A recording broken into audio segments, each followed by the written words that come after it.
When you go to a classic car show, there is always lots to see. Of course, there are the classic cars, but also RVs, various insults, Elvis lookalikes, and whoever this is. But sometimes you also see stuff on classic cars that makes you wonder what it's doing there. Like those dice hanging from the mirror, metal sticks behind the wheels. What's up with these creepy dolls? Allow me to explain, because usually I like to stay away from these top 10 lists, but to hell with it. Here are 10 things you'll find on classic cars on car shows. You either love them or hate them, but some people believe it's absolutely imperative that you need to hang a set of fuzzy dice on your rearview mirror the second that you've bought a classic car. And I'll bet you $5 that if you ask the owner what is the meaning behind these dice, he probably wouldn't know. So where do they come from? Various stories go around, but one that is cited the most is that it comes from the Second World War. Pilots during the war would show the dice on their dashboard of their airplanes, displaying the number 7, based on the belief that it would bring them luck, as returning back to the airport after a mission was never a guarantee. These missions were very dangerous and many pilots didn't return, so a little superstitious belief in good luck and a happy ending wouldn't harm, right? And so after the war, when many pilots returned to normal life, the story goes that some of them introduced this habit in the rising car culture of the 1950s and 60s. It was popular for a while, but since the 1990s and until the present day, the fuzzy dice are seen as overplayed kitsch. Like I said, you love it or hate it. Chances are that you find antenna on old cars, a slim metal pole sticking out of the car body that is sometimes power operated to disappear. For some classic car owners, it's a finishing touch to put a little ball on top of the antenna. Much like the dice behind the mirror, the antenna ball or antenna topper is also seen as a car show caricature. But then, where does it come from? According to the stories, back in the 1960s it was a chain of gas stations in the United States that came up with this gimmick. Name of the chain was Union 76, who already used an orange ball with the number 76 on it as their company logo and style. The people from the marketing department of the company came up with a genius idea.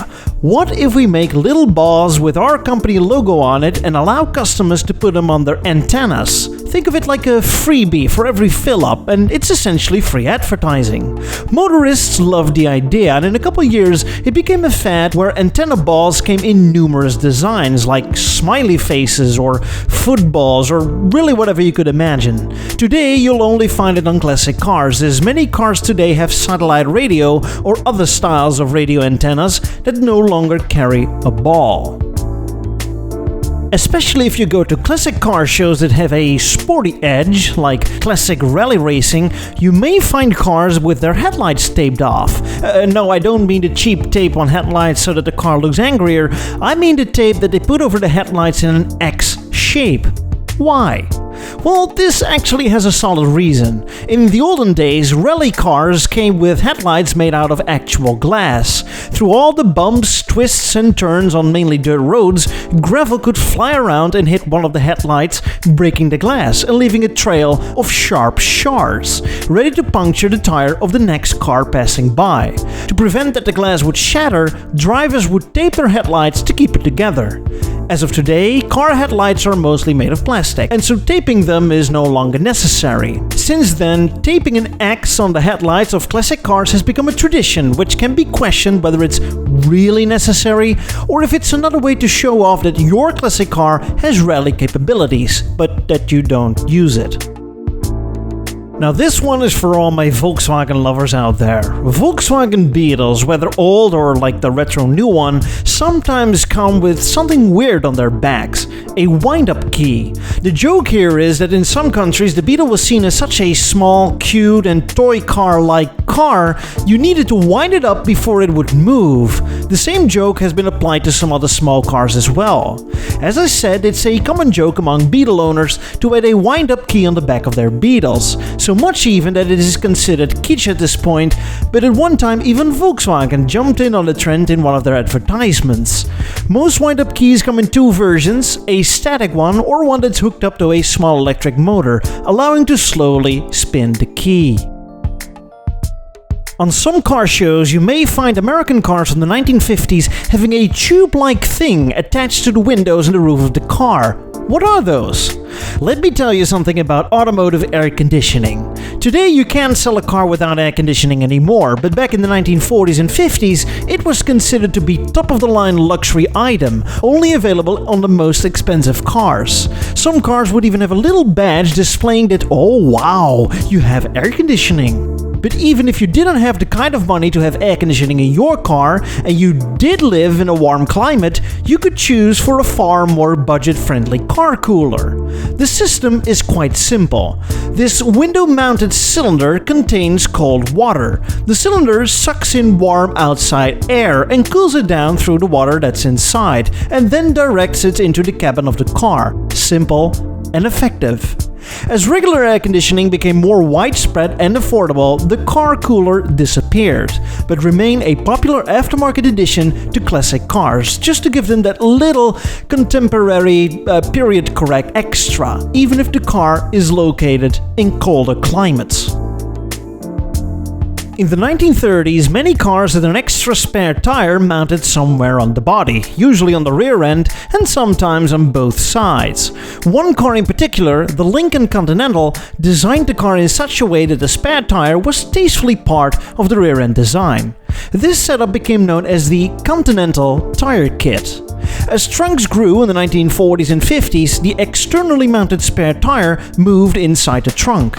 However, by the 1950s, some car makers and aftermarket businesses once again reintroduced the externally mounted spare tire as part of a styling fad, with the so-called Continental Tire Kit. A tray-like extension could be attached to the rear bumper, accommodating the spare tire, and over the course of the 50s, some of these kits grew to gigantic proportions. It's like that you want to stop at a roadside stop, you don't really need a picnic table, you already got your Continental Tire Kit. Today, some owners like to think that adding a Continental tire is like adding an extra layer on the cake. Sometimes you see classic cars with unusually yellow headlights as opposed to regular white lights. This makes you wonder, is this legal? What's the purpose? For the longest time, selective yellow lights, as they are called, were permitted when used as headlights or fog lights. One exception was France, where yellow headlights were even required by law until 1993. Today, only fog lights may be yellow instead of white. The reasoning behind it is that it's believed that yellow light scatters less and can better penetrate through harsh weather conditions like fog, dust, rain and snow. And that's why it's a popular choice among owners of classic rally cars. Not only gives it the car that rally look, especially with an extra set of fog lights, it also helps during racing in bad weather. On some old cars, particularly from the 1950s, you'll notice that some of them have a weird small metal rod sticking out of the body close to the wheel wells. Sometimes on only one side of the car, but sometimes on both sides. So what are these? These metal sticks are more like springs and are known as curb feelers, and they do exactly what the name implies. Curb feelers are used to get a sense of how close the car is to the curb, making a scraping sound as they touch the curb. This warned the driver that they should be careful. Curb feelers were a popular aftermarket item back in the 1950s and today, mostly on cars that had beautiful rims and white-wall tires that were easily scuffed by the curb. To some degree, you could argue that curb feelers are very much the early version of parking sensors. And so they eventually disappeared, partially because of the decline of white-wall tires. Today they are seen as a nice extra period-correct addition to your classic car. Another handy tool that you might find on old cars if you pay close attention to its dashboard is a weird mirror-like device mounted somewhere in the middle of the dashboard. Now, before you think that, what a nice accessory for the ladies, it's a makeup mirror for the car, then you might want to give it a second thought. These things are known as traffic light viewers. They help you to better see the traffic lights at an intersection. In some places in the world, traffic lights that are meant for you are placed across the intersection, but in other places, the lights are placed on your side of the intersection, directly above you. If your car is designed in such a way that the roofline is low and the belt line is high, and the front windshield doesn't go far over your head, it might be hard to see out of it and look at the lights right above you. In that case, a traffic light viewer or windshield prism is the right accessory for you. It reflects the lights on traffic lamps in such a way for you to easily see it on the ripped glass, preventing you from getting a twisted neck. But as soon as the cars gained taller windshields, the viewers gradually disappeared, much like my channel. Let's end this video with something that is arguably the strangest of all gimmicks: the dolls. And no, I'm not talking about the doll that you're sure of putting it in the basement yesterday evening, only to find out it's lying beside you in your bed the next morning. I'm talking about dolls that bury their faces in classic cars, which are just as creepy. What are those even? These dolls are known as timeout dolls, faceless puppets that bury their faces in fenders or chrome grills. They are roughly the real-life size of toddlers, usually wearing old-fashioned clothes.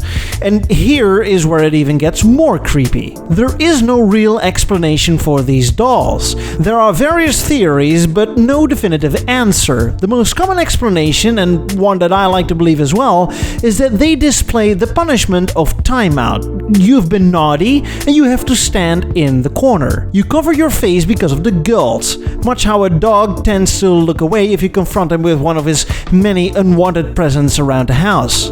But what has that got to do with classic cars and car shows? No idea. Some say it's an easy way to hide the scratches and the bumps and dents on the car, and others say it's a subtle way to say, don't touch my car or you'll be just as sorry as this puppet right here. Anyway, as classic car season dawns, I hope I've provided you with some unnecessary trivial information for the next time that you go to a car show, so that you can tell and annoy the crap out of your friends, or simply remind yourself what the idea was behind some of the things that you can find on classic cars.